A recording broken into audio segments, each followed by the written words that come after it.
Assalamualaikum warahmatullahi wabarakatuh. Salam sejahtera untuk semuanya.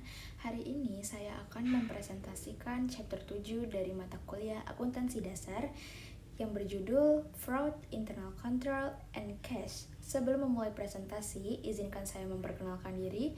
Nama saya Jian Hanifah Zakia Pamungkas dengan NIM 2024-778. Lalu ada teman saya yaitu Zikra Humaira Magafiranti dengan NIM 2024-770-102. Lalu ada teman saya yaitu Afriza Kinanti dengan NIM 2024-797.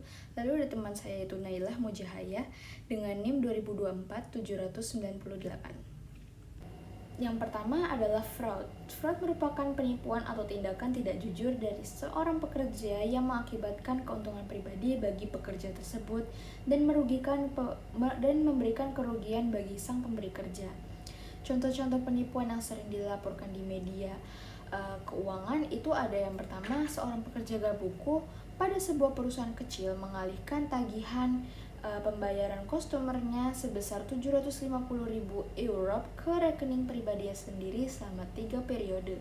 Lalu yang kedua adalah seorang kurir yang telah bekerja selama 28 tahun mengirimkan merchandise sebesar 125.000 dolar ke dirinya sendiri. Lalu yang ketiga adalah seorang operator komputer menggelapkan 21 miliar dolar dari Wells Fargo Bank di USA selama 2 tahun. Lalu mengapa sih penipuan-penipuan tersebut sering terjadi? Nah, biasanya penipuan-penipuan tersebut sering terjadi karena 3 faktor. Yang pertama adalah opportunity atau peluang. Peluang ini biasanya terjadi saat tempat kerja tidak memiliki kontrol memadai untuk mendeteksi dan mencegah penipuan. Lalu yang kedua adalah financial pressure atau tekanan keuangan. Nah, biasanya seorang karyawan yang melakukan penipuan ini memiliki masalah pribadi keuangannya. Masalah keuangan pribadi. Biasanya ini masalah keuangan pribadi tersebut itu disebabkan karena mereka yang terlalu banyak berhutang. Lalu yang ketiga adalah rationalization atau rasionalisasi. Rasionalisasi ini merupakan bentuk pembenaran terhadap tindakan yang tidak jujur tersebut.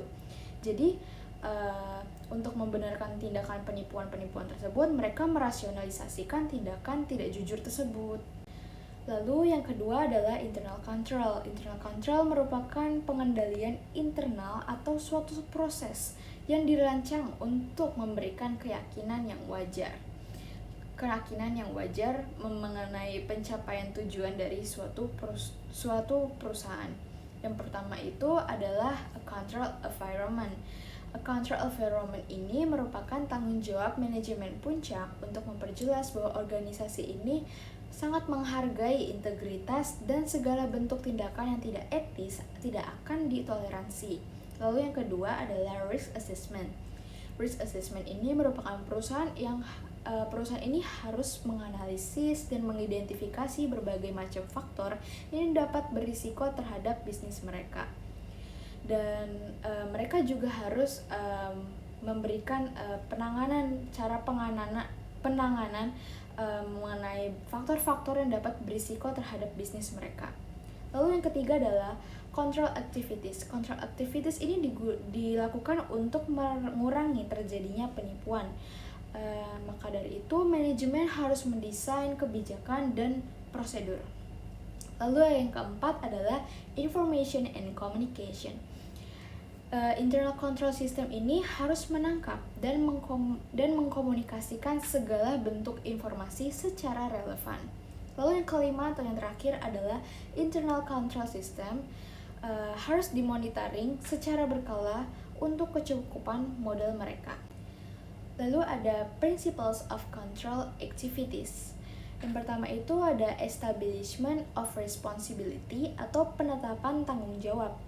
Prinsip penting pengendalian internal adalah memberikan tanggung jawab pada karyawan tertentu. Pengendalian yang paling efektif ini biasanya jika hanya satu orang yang bertanggung jawab atas tugas tertentu.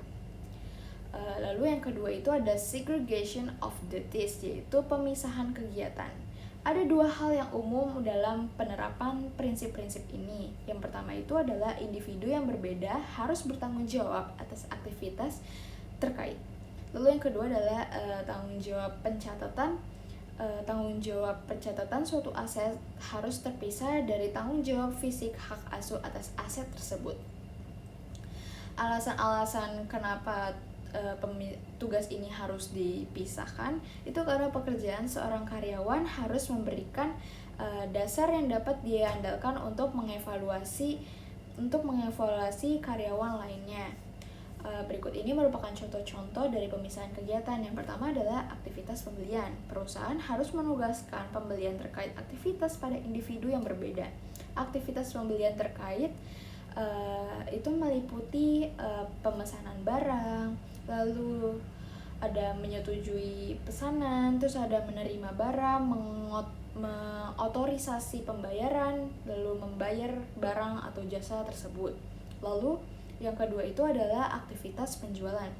Perusahaan harus menugaskan aktivitas penjualan terkait kepada individu yang berbeda juga. Aktivitas penjualan ini termasuk melakukan penjualan, mengirimkan atau menyerahkan barang, lalu ada menagih pelanggan dan menerima pembayaran. Lalu yang ketiga adalah documents procedures. Documents ini memberikan bukti bahwa transaksi dan peristiwa telah terjadi dengan meminta tanda tangan pada dokumen. Perusahaan dapat mengidentifikasi individu tersebut bertanggung jawab atas transaksi atau kejadian tersebut. Perusahaan harus menetapkan prosedur untuk dokumen.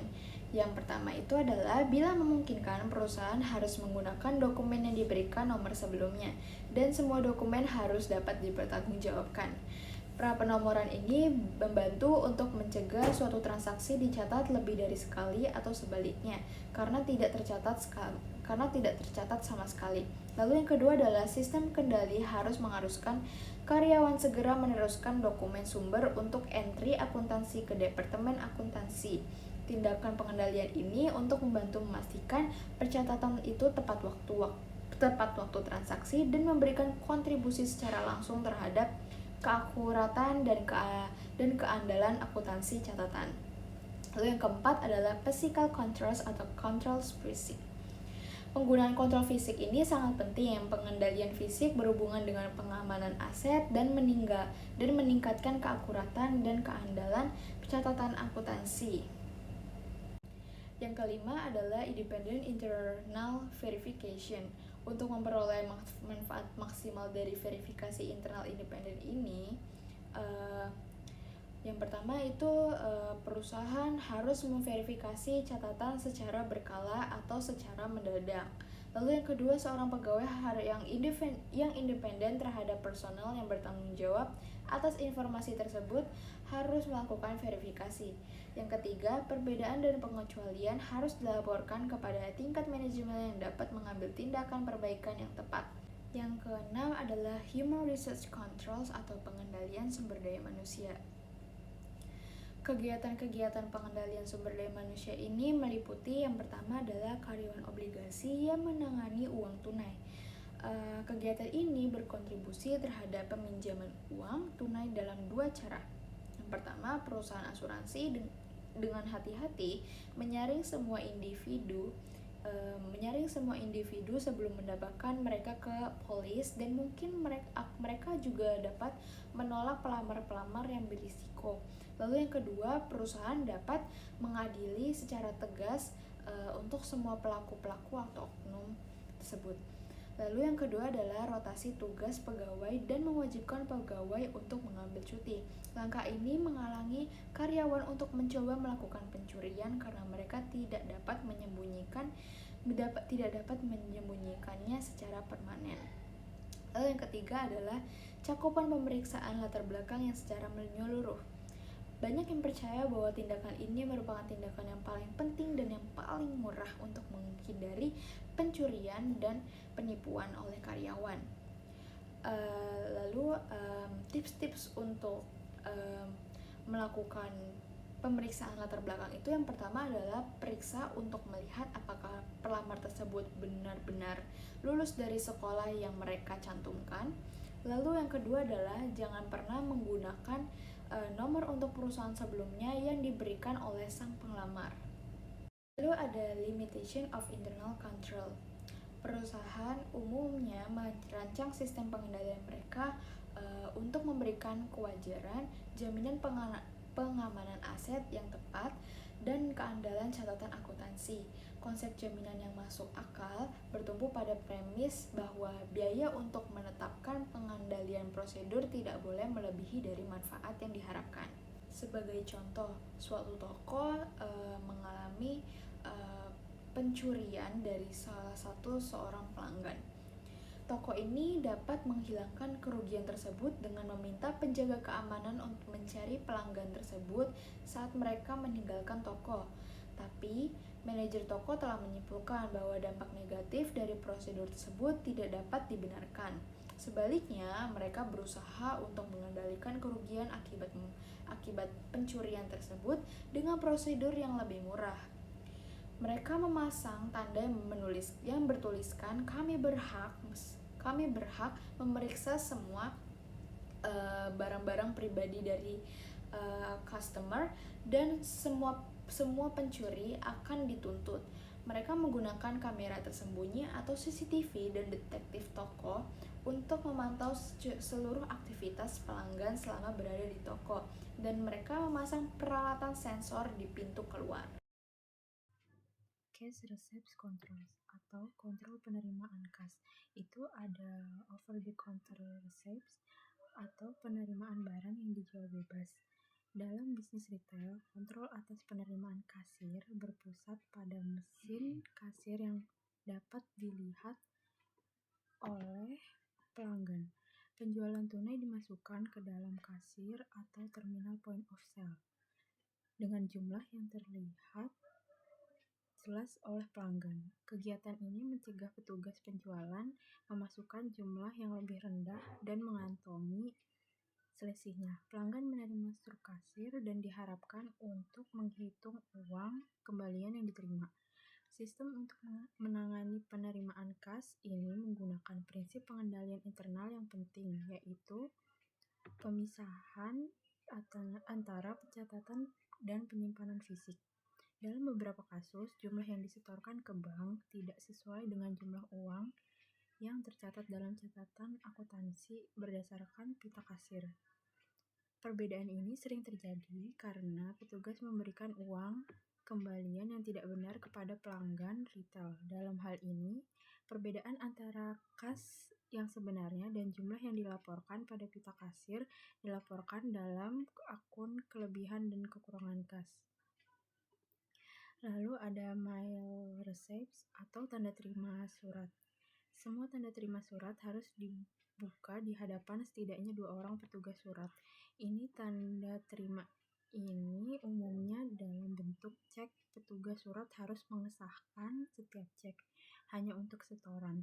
Pengesahan yang ketat ini mengurangi kemungkinan seseorang mengalihkan cek untuk penggunaan pribadi. Bank tidak akan memberikan uang tunai kepada seseorang jika diberikan cek dengan endorsement seperti ini. Petugas surat menyiapkan dalam rangkap 3 daftar cek yang diterima setiap hari. Daftar ini menunjukkan nama penerbit cek, tujuan pembayaran, dan jumlah cek. Setiap petugas surat menandatangani daftar tersebut untuk menetapkan tanggung jawab atas data tersebut. Salinan asli dan daftar tersebut bersama dengan cek. Kemudian dikirim ke bagian kasir. Salinan daftar tersebut dikirim ke bagian akuntansi untuk dicatat dalam catatan akuntansi. Para pegawai juga menyimpan salinan.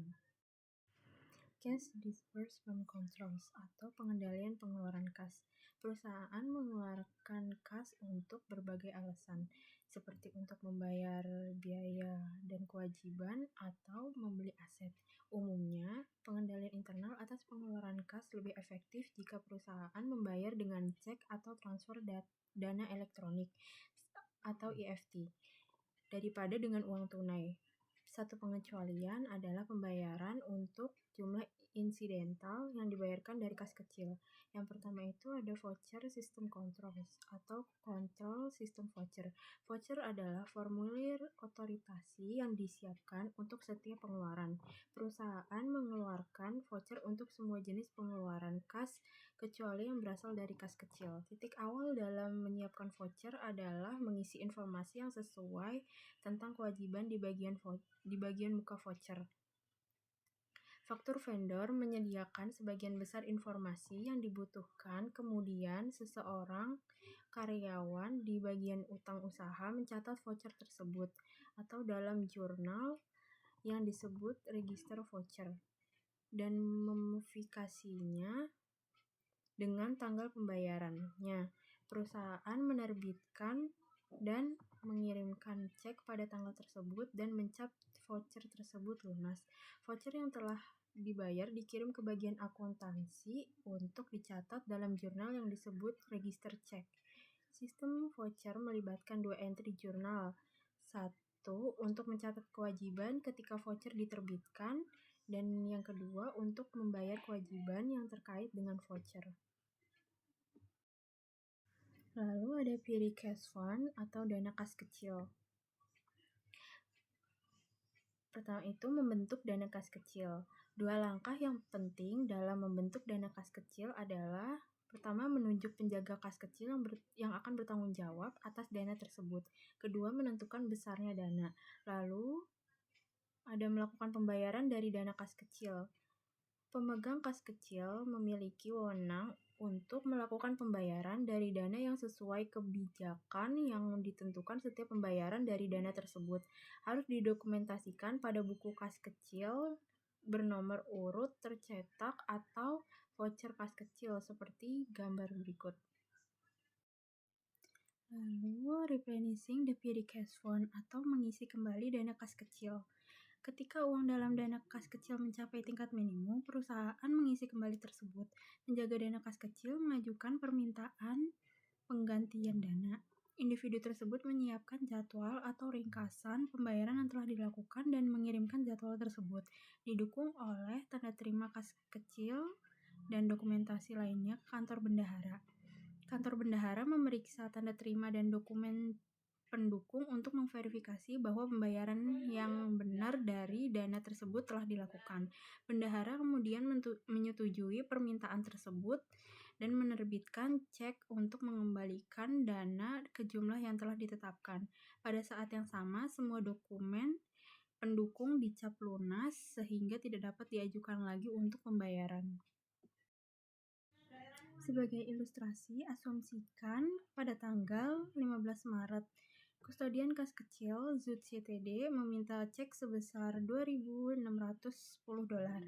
Dana tersebut berisi uang tunai $390 dan penerimaan kas kecil untuk ongkos kirim $1.320, ongkos angkut $1.140 dan biaya lain-lain $150. Jurnal umum untuk mencatat cek tersebut adalah sebagai berikut. Perhatikan bahwa entry penggantian biaya tidak mempengaruhi akun kas kecil. Pengisian kembali mengubah komposisi dana dengan mengganti penerimaan kas kecil dengan uang tunai. Ini tidak mengubah saldo dalam dana. Terkadang dalam mengisi kembali dana kecil, perusahaan mungkin perlu mengakui kekurangan atau kelebihan kas. Hal ini terjadi ketika jumlah uang tunai ditambah penerimaan dalam kotak kas kecil tidak sama dengan jumlah dana kas kecil yang telah ditetapkan. Sebagai ilustrasi, asumsikan bahwa penjaga kas kecil Zoo hanya memiliki uang tunai sebesar $360 di dalam dana kas kecil ditambah dengan tanda terima seperti yang tercantum. Oleh karena itu, permintaan penggantian dana adalah sebesar $2.640 dan Zoo akan membuat jurnal sebagai berikut. Sebaliknya, jika kustodian memiliki uang tunai sebesar $420, maka permintaan penggantian dana adalah sebesar $2.580. Perusahaan akan mengkredit akun kas lebih dan kurang sebesar $30. Pengendalian internal atas dana kas kecil diperkuat dengan pertama, meminta penyelia untuk melakukan penghitungan mendadak atas dana tersebut untuk memastikan apakah penerimaan kas kecil yang telah dibayarkan dan kas dana sama dengan jurnal yang ditetapkan. Dan kedua, membatalkan atau memusnahkan bukti pembayaran kas kecil yang telah dibayar sehingga tidak dapat diajukan kembali untuk mendapatkan penggantian. Oke, baik, saya akan melanjutkan presentasi dengan materi control features of a bank account atau fitur kontrol pada rekening bank. Namun sebelumnya, perkenalkan, nama saya Nailah Mujahaya dengan nomor NIM 2024-798. Oke, jadi fitur kontrol pada rekening bank ini telah memiliki kontribusi secara signifikan pada pengendalian internal kas suatu perusahaan.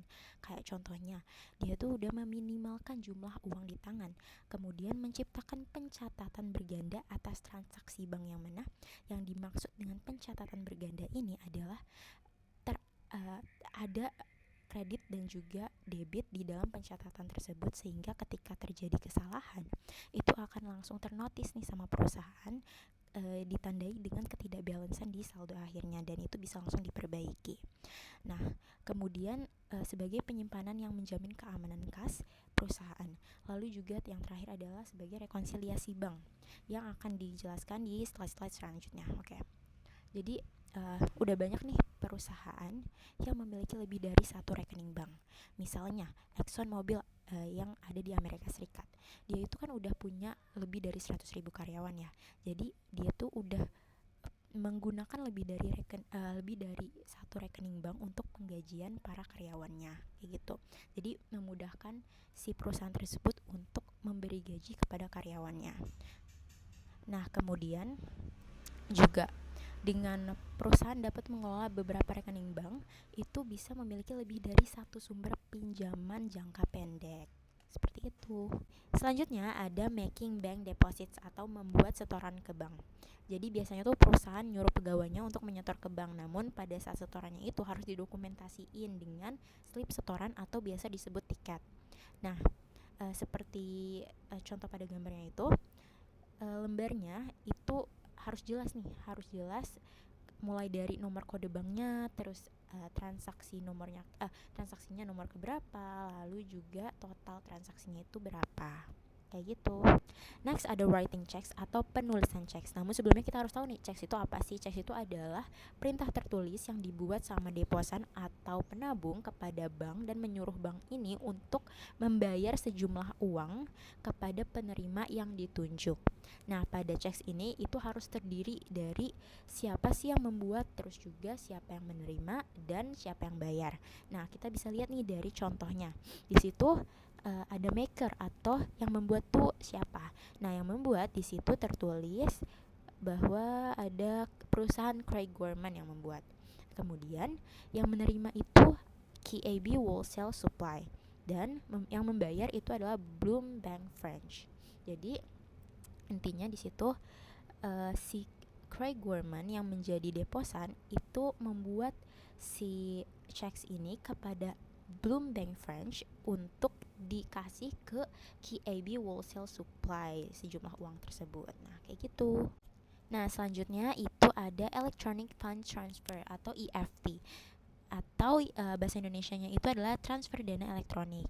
Jadi sering perkembangan zaman kita tuh tahu kalau misalkan teknologi itu udah semakin modern, udah semakin canggih. Nah, salah satunya itu ditandai dengan pendekatan perusahaan dan juga bank itu kalau misalkan mau transfer dana dari satu pihak ke pihak lain udah nggak pakai kertas lagi, tapi pakai si EFT ini atau transfer dana elektronik, yang mana itu adalah sistem pencairan yang menggunakan kabel telepon atau komputer untuk mentransfer saldo dari saldo kas satu ke kas yang lain.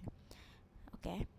Jadi transaksi EFT itu biasanya menghasilkan kontrol internal yang lebih baik nih. Karena apa? Karena gak ada uang tunai yang dipakai atau cek yang ditangani oleh karyawan perusahaan. Jadi gak pakai karyawan perusahaan untuk menangani hal tersebut. Nah, terus akan tetapi dengan lebih baiknya ini, itu tuh gak memastikan kalau kita tuh terhindar dari peluang penipuan. Nah, Contohnya aja nih, kayak misalkan seorang karyawan tuh mungkin dapat mengalihkan pembayaran elektronik meskipun secara elektronik, tapi masih bisa nih dialihkan malah ke rekening bank pribadi si karyawan tersebut. Nah, lalu menyembunyikan pencurian tersebut dengan entry akuntansi yang curang atau yang palsu. Kayak selanjutnya ada laporan bank atau bank statement, yang mana setiap bulan itu perusahaan akan menerima laporan bank yang menunjukkan transaksi dan saldo banknya. Oke, sebagai contoh yang pertama, cek dibayar dan juga debit lainnya itu akan diketahui di situ, yang mana itu tuh mengurangi saldo rekening deposan. Lalu yang kedua ada setoran dan kredit lain yang menambah saldo rekening deposan. Lalu akan dikasih tahu nih informasi terkait saldo rekening setelah transaksi setiap hari. Oke, ingat juga kalau misalkan laporan bank itu POV-nya adalah si bank ya guys. Nah, jadi setiap setoran, kalau misalkan ada setoran nih, maka saldo yang ditaruh itu ada di posisi kredit. Kenapa di kredit? Karena setoran itu sifatnya menambah kewajiban kan. Nah, kewajiban atau liabilities itu kan adanya di kredit, makanya kita simpannya tuh di kredit. Nah, lalu sebaliknya nih, kalau misalkan ada bank membayar cek nih, itu akan mengurangi kewajiban bank yang mana posisinya itu ada di debit. Nah, terus laporan bank itu mencantumkan semua cek yang telah dibayar dalam urutan numerik beserta tanggal pembayaran cek dan jumlahnya. Jadi sifatnya tuh kayak kronologis gitu loh dalam pencatatannya. Nah, terus juga kalau misalkan nih udah membayar cek, bank itu memberi cap cek dibayar. Cek yang telah dibayar itu disebutnya cek yang dibatalkan. Oke. Nah, terus habis itu kalau misalkan ada cek yang tidak dibayar oleh bank karena dana di rekening banknya itu nggak cukup, itu namanya cek NSF atau cek dana tidak mencukupi. Lalu selanjutnya, bank juga menggunakan nota debit atau debit memorandum. Jadi ketika ada nasabah yang telah disetorkan sebelumnya, itu tidak dapat dicairkan karena dananya itu nggak cukup. Dalam kasus seperti ini, bank nasabah menandainya tuh sebagai cek NSF dan mengembalikannya ke bank deposan. Kemudian si banknya ini mendebit atau mengurangi rekening si deposan. Nah, cek NSF ini menciptakan piutang usaha bagi si deposan dan mengurangi uang tunai di rekening bank. Kayak gitu. Oke, ini ada contoh laporan banknya. Jadi kan tadi ada case kalau misalkan dananya itu tidak mencukupi. Nah, di sini tuh ada terlihat dari di tanggal 29 bulan April itu ada keterangan NSF. Nah, itu kan ditaruhnya di debit kan tadi. Nah, oke. Lalu ada beberapa simbol nih yang harus kita tahu juga di dalam laporan banknya itu. Yang pertama itu ada debit memorandum. Jadi debit memorandum itu terjadi apabila adanya pembebanan jasa bank sama NSF tadi, makanya pada ditaruh di debit kan. Nah, terus ada kredit memorandum. Jadi di situ tuh terjadi kalau misalkan ada penagihan wesel tagih sama bunga yang diperoleh. Seperti itu. Oke, selanjutnya di sini ada rekonsiliasi bank. Rekonsiliasi bank itu adalah proses membandingkan antara saldo kas perusahaan yang taruh di bank sama saldo kas perusahaan yang ada di pencatatan perusahaan tersebut. Nah, jadi kalau biar jelas dan detail berapa kas yang dipegang oleh perusahaan, apakah yang disimpan di bank itu nominalnya sama atau tidak. Kalau misalkan beda, itu terjadinya karena apa? Nanti kita bakal tahu di rekonsiliasi ini. Dan juga nanti itu akan ditentukan berapa yang boleh dicatat oleh perusahaan dan perusahaan harus mencocokkan dengan bank. Nah, kayak gitu. Terus ada dua penyebab yang kita tuh butuh adanya rekonsiliasi. Yang pertama itu adalah time lags atau perbedaan waktu. Perbedaan waktu di sini adalah waktu yang menghalangi salah satu pihak untuk mencapai transaksi di periode yang sama. Jadi misalnya kayak ada keterlambatan kayak gitu. Lalu ada kesalahan atau errors. Itu adalah kesalahan yang dibuat salah satu pihak dalam pencatatan transaksi. Nah, lalu di sini aku mau ngejelasin tentang reconciliation procedures. Jadi, di sini kan terlihatnya di gambar kalau misalkan ada dua sisi ini ya. Ada yang sisi banknya, bank statement sama per books. Ada laporan buku si perusahaan tersebut. Aku mau jelasin dari di catatan yang di banknya. Oke. Jadi kalau kita bisa lihat nih yang ada gambar mobil, itu kalau semisalkan ada setoran dalam perjalanan berarti itu artinya menambah saldo si deposan. Kalau yang kedua itu kalau semisalkan ada cek, maka akan mengurangi saldo bank. Nah, terus kalau yang ketiga yang terakhir itu Kalau misalkan ada kesalahan, entah itu akan mengurangi atau entah itu kelebihan atau kekurangan, maka akan dibenarkan di situ. Pokoknya intinya pada akhirnya itu harus sama gitu, sama si yang laporan buku si perusahaannya. Nah, kalau yang di sisi sebelah kanan nih, itu ada gambar orang kan. Nah, itu tuh kalau misalkan ada tagihan yang udah dilaksanakan oleh bank tapi perusahaan belum mencatat sebagai pemasukan kas, itu nanti akan disesuaikan adanya penagihan oleh bank, jadi akan menambah saldo kasnya perusahaan, akan menambah ya. Terus kedua, itu ada cek kosong. Jadi kalau misalkan kita udah menerima cek nih, mau dicairkan ke bank tapi ternyata tidak bisa karena saldo dari perusahaan yang mengeluarkan itu gak punya saldonya, padahal dari catatan perusahaan udah nyatet nih bahwa akan ada penerimaan uang, ternyata gak jadi. Nah, itu harus dibenarkan dengan cara mengurangi saldo bukunya. Oke. Nah, terus yang ketiga itu ada cetak cek dan beban bank. Biasanya ada biaya pencetakan cek berapa.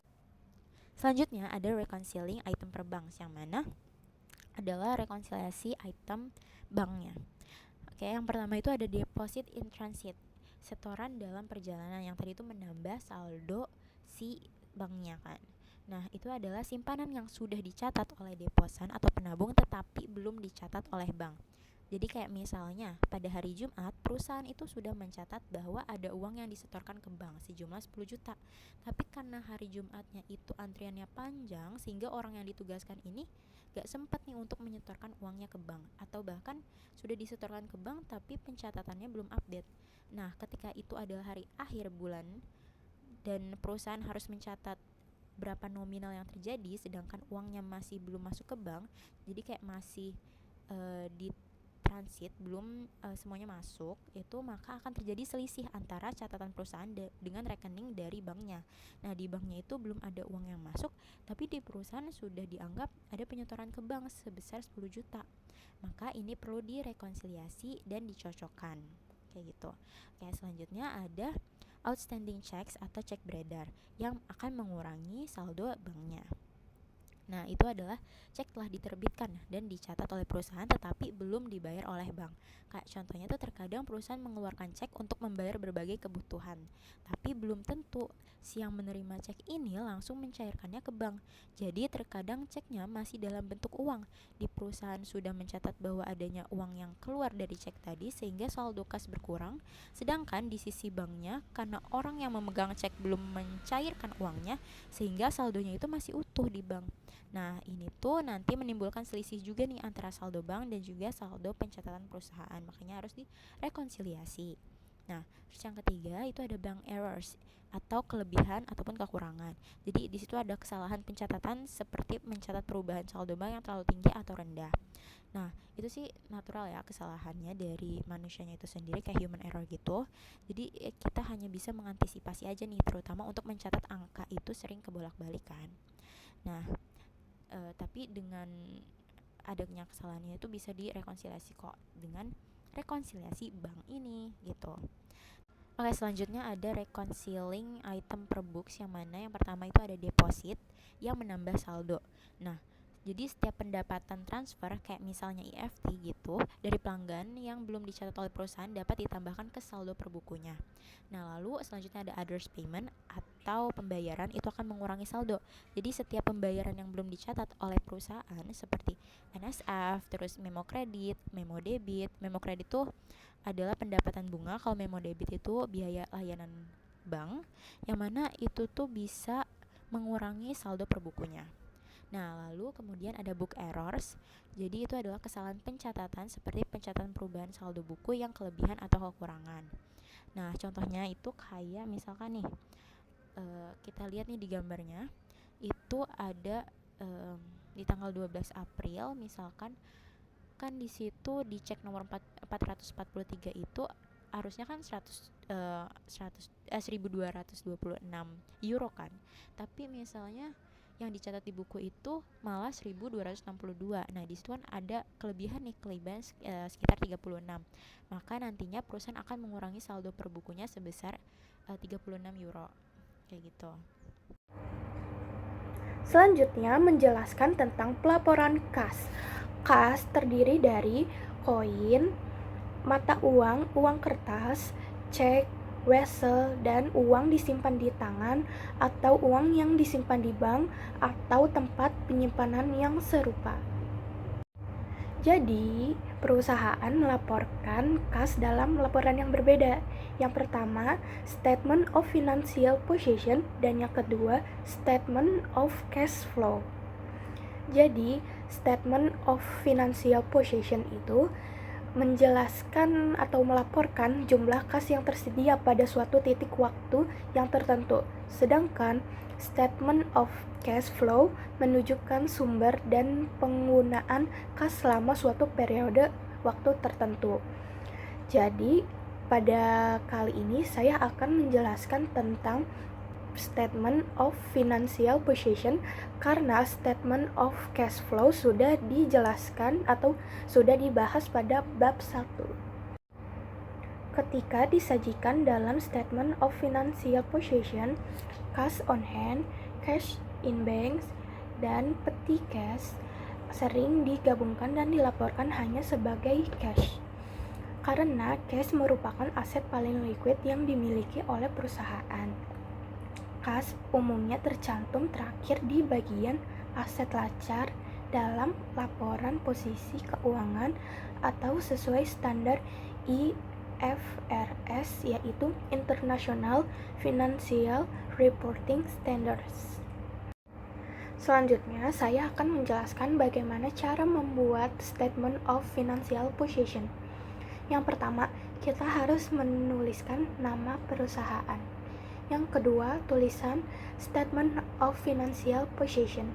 Nah, yang ketiga, ini beda dari yang biasanya.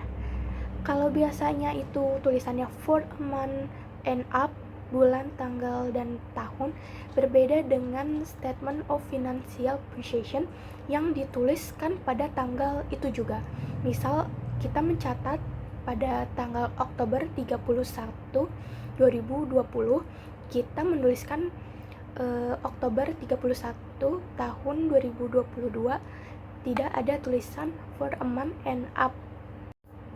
Selanjutnya kita menulis aset, tetapi aset terbagi menjadi dua, yaitu aset liquid dan aset yang tidak liquid. Sesuai dengan International Financial Reporting Standards, kita menulis aset yang tidak liquid terlebih dahulu, baru kita menulis aset yang liquid. Contohnya, aset yang tidak liquid itu equipment. Tetapi kita harus ingat kalau equipment itu ada accumulated depreciation equipment. Kita harus menaruhnya berbarengan equipment dan accumulatednya. Dan selanjutnya kita akan menulis aset yang liquid, yaitu seperti cash dan yang lain-lain. Setelah kita menulis semua aset, lalu kita menotalkan semua jumlah aset. Dan setelah itu kita menulis equity dan liabilities. Yang pertama kita menulis equity dan disambung dengan liabilities. Lalu kita menotalkannya semua. Selanjutnya kita akan membahas cash equivalent atau setara cash. Banyak perusahaan menggunakan sebutan cash dan cash equivalent dalam pelaporan cash. Cash equivalent adalah investasi jangka pendek yang sangat liquid yang dapat dengan mudah dicairkan menjadi sejumlah uang tunai dan sangat dekat dengan jatuh tempo, sehingga pasarnya relatif tidak sensitif terhadap perubahan suku bunga. Umumnya hanya investasi dengan jatuh tempo awal 3 bulan atau kurang yang memenuhi syarat dalam definisi ini.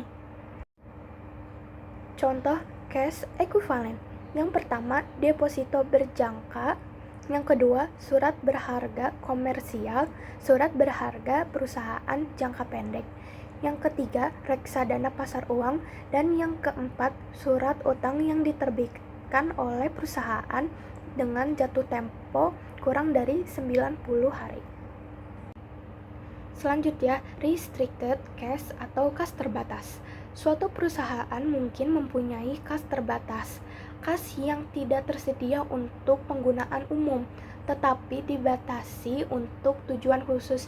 Misalnya, Takung Art baru-baru ini melaporkan kas terbatas sebesar 25.000 yen. Kas tersebut dialokasikan untuk tujuan membeli dan menjual unit kepemilikan karya seni. Kas yang penggunaannya dibatasi harus dilaporkan secara terpisah pada laporan.